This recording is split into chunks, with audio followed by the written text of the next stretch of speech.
के कपड़े उतरे क्यों थे? हाय, वो बताना जरूरी है। बताइए। वो ये हुआ ये था कि अगस्त 1990 में मैंने एक खबर दी थी कि मोहतरमा बेनज़ीर भुट्टो की हुकूमत को बरतरफ करने का फैसला हो गया। हाँ, तो मैंने जब खबर फाइल की तो थोड़ी देर के बाद ही नीचे से रिसेप्शन से कॉल आई कि कुछ लोग आपको मिलने आए हैं। हाय, तो मैं नीचे गया जब, तो जनाब उन्होंने मेरे पे कंबल डाला, उठाया। अच्छा, गाड़ी ठंड है, किसी विंटर में आए थे वो आपके पास? नहीं, अगस्त में। अच्छा, अगस्त से जी कंबल नाम मिल गया, वाह बड़ी गल है। कंबल डाल के उन्होंने मुझे गाड़ी में डाला और ले गए, और यहीं पे कहीं करीब ही जफर अली रोड है, अच्छा, वहाँ पे ले आए वो। और जनाब उन्होंने मुझे कहा कि ये जो तुमने अभी खबर फाइल की है, अभी खबर छपी नहीं थी, सिर्फ फाइल हुई थी? सिर्फ फाइल हुई थी। फाइल हुए भी कोई 2-2.5 घंटे हुए थे। वाह वाह वाह वाह। वो ये कहाँ से मिली है खबर, तुम्हें सोर्स बताओ। तो मैं जनाब बड़ा यंग जर्नलिस्ट, मैंने कहा सहाफ़ी अपना सोर्स नहीं बताया करते।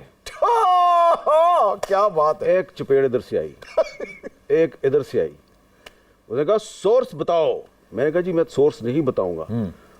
इधर से एक कुसुन आया, इधर से एक कुसुन आया। उसके बाद उन्होंने कहा सोर्स बताओ। मैंने कहा मैं सोर्स नहीं बताऊंगा। फिर उन्होंने वो ना इधर वो चीज, वो अपने वो नकल डस्टर जिसको वो कहते हैं, पहन लिए, वो जो नकल आहनी डस्टर। मुक्का। हाँ हाँ हाँ। और वो सर उसने मेरी पसलियों में जब मारा, हाय हाय हाय। तो मुझे दिन में तारे नजर आ गए। उफ। तो काफी मारा। तो मैंने कहा नहीं, मैंने सोर्स, अब जो सोर्स है वो मेरे दिमाग में आ रहा है, मेरी आंखों के सामने घूम रहा है, और मैं उससे बातें कर रहा हूँ कि अंकल आपका नाम बताऊं या ना बताऊं, बताऊं या ना बताऊं। अंकल जो है वो इस तरह हाथ बंद के मेरे साथ सामने खड़े थे, बेटा मेरा नाम नहीं बताना।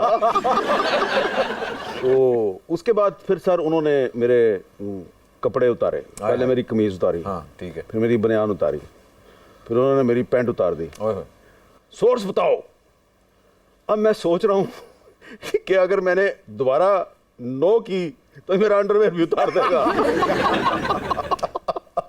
तो मैंने सोचा कि मैं क्या नाम बताऊं, तो सोर्स को प्रोटेक्ट भी करना था। बिल्कुल बिल्कुल। मैंने उनको एक गलत नाम बता दिया। उस जमाने के एक बहुत मशहूर मिनिस्टर थे। अच्छा, तो उन्होंने कंबल पाता। मुझे समझ आ गई कि ये कौन सा इदारा है जिसने मुझे उठाया है। हाँ।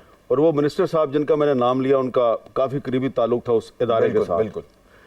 तो मैंने उनका नाम ले दिया। जैसे ही मैंने उनका नाम लिया तो वो बंदा बाहर गया, वापस आया, आगे कहता पहले दसना सी ना। तो इस तरह मेरी जान छुटी। मीर साहब, सोचने की बात तो ये है कि आपका सुपर इंटेलिजेंट ब्रेन तब जागता है जब सिर्फ अंडरवेयर रह जाते हैं। जिंदगी में ऐसे कई मराहल आते हैं आपकी ज़िंदगी में, जब बदन पे सिर्फ अंडरवेयर रह जाता है तो फिर आपकी जहानत जो है वो बहुत काम करती है। अपनी ज़िंदगी बचाने के लिए और अंडरवेयर बचाने के लिए अल्लाह ताला आपकी मदद करता है। वाह वाह, ये बहुत ही, मैं कहता हूं कि इम्प्रेसिव बात है कि वाकई 35 ईयर प्लस करियर के अंदर हामिद मीर साहब ने हमेशा stood his ground no matter what. और ना ही आपका कभी कोई स्कैंडल बना है, ना ही आप पे, खैर कंट्रोवर्सी तो छाड़ ही दो ना, मगर वाकई आपका कभी कोई स्कैंडल ही नहीं बना। नहीं, इल्ज़ामात तो बहुत लगते हैं मेरे पे और अभी भी लगाए जाते हैं, लेकिन कभी किसी के पास कोई सबूत नहीं आया। और उससे मुझे ज़्यादा फ़ायदा होता है कि मेरे पे पहले इल्ज़ाम लगाया जाता था कि मैं CIA का एजेंट हूँ। अच्छा। फिर इल्ज़ाम लगाया मैं रॉ का एजेंट हूँ, फिर मैं KGB का एजेंट बन गया, कभी मैं तालिबान और अलकायदा का एजेंट बन जाता हूँ, कभी मैं ISI का एजेंट बन जाता हूँ। कभी ट्रैवल एजेंट नहीं बने? ये सारे इल्ज़ामात जो है ट्रैवल करते रहते हैं। खुदा अगर मीर साहब ट्रैवल एजेंट बन जाते तो हम इनसे मोंटी कार्लो की टिकट बनवाते। आलम पना, मोंटी कार्लो जाने की जुर्रत ना कीजिएगा, वहाँ पे आपके सारे कपड़े उतर सकते हैं। इतने बड़े जर्नलिस्ट की लाइफ कितनी डिफिकल्ट होती है। इनकी लाइफ पे तो एक फिल्म बननी चाहिए। एक इंडिया के बहुत बड़े फिल्म मेकर हैं, बड़े मशहूर हैं, वो एक दफ़ा पाकिस्तान आए। अच्छा। तो वो मुझे मिले तो आते साथ ही उन्होंने ऐसे ऐसे करना शुरू कर दिया, ऐसे ऐसे। ये महेश भट्ट साहब होंगे। आगे छठो ना, आगे चलो। तो थोड़ी देर बाद मैंने उनसे पूछा कि ये आप क्या कर रहे हैं, आप पे फिल्म बननी चाहिए। आए। तो मैंने कहा अच्छा। तो फिर थोड़ी देर बाद कहते हैं आप पे फिल्म बननी चाहिए। मैंने कहा जी फिल्म अगर मुझ पे बनेगी तो इंडिया में चलेगी ना। कहते हैं हाँ। तो मैंने कहा मुझे पहले लोग कहते तुम इंडियन एजेंट हो, और ठप्पा लग जाएगा, रहने दो जनाब, मुझे नहीं फिल्म बनवानी है अपने आप पे। सुपर ओवर को आगे बढ़ाते हैं और एक सुपर आवाज को दावत देते हैं। ख्वातीन और हज़रात, she has a melodic voice, please welcome Parisa Farooq.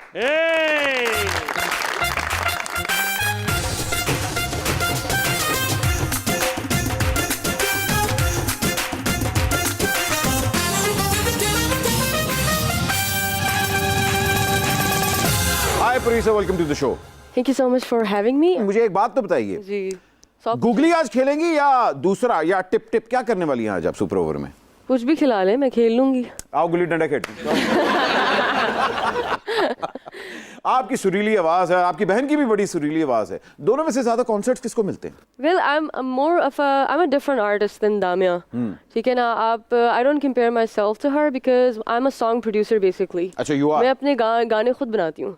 तो I can't say that I'm more of a singer. I'm more of a composer, lyricist, song producer, and then a singer. Okay. It's more like that. ठीक है, so you're overall a package. हाँ, a package, yes. दामने सिर्फ singer है भाई। मीर साहब, एक वक्त था जब आपके शो में इमरान खान साहब इस तरह बैठा करते थे जिस तरह नजम सेठी साहब के सामने मेरा मतलब है मुनीफ फारूक साहब। फिर क्यों है? मुनीफ फारूक साहब बहुत अच्छे जर्नलिस्ट हैं और मेरा ख्याल है उनको आप इमरान खान साहब से ना मिलाएं।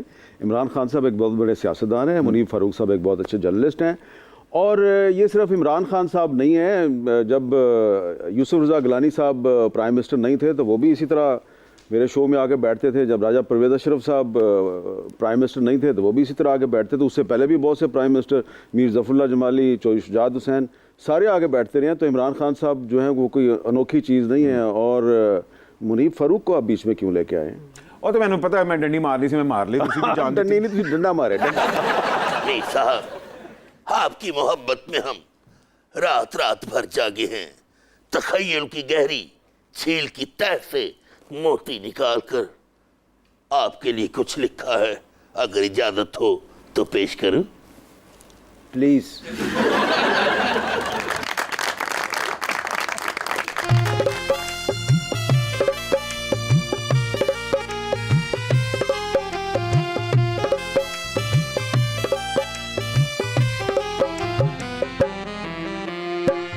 में नजारा जदों जम्मू कश्मीर दा, गरम नजारा जदों जम्मू कश्मीर दा, पैंदा है भुलेखा मैनू हामिद मीर दा। गरम नजारा जदों जम्मू कश्मीर दा।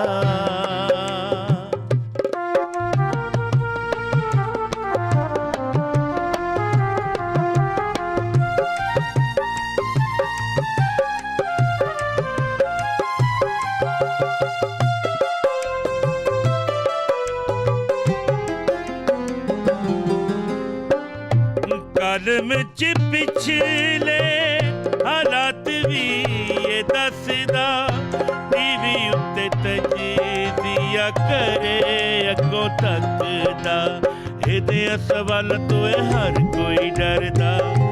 ਪਰ ਬੇਰੁਖੀ ਦਾ ਏ ਨਾ ਕਿਸੇ ਵਜ਼ੀਰ ਦਾ।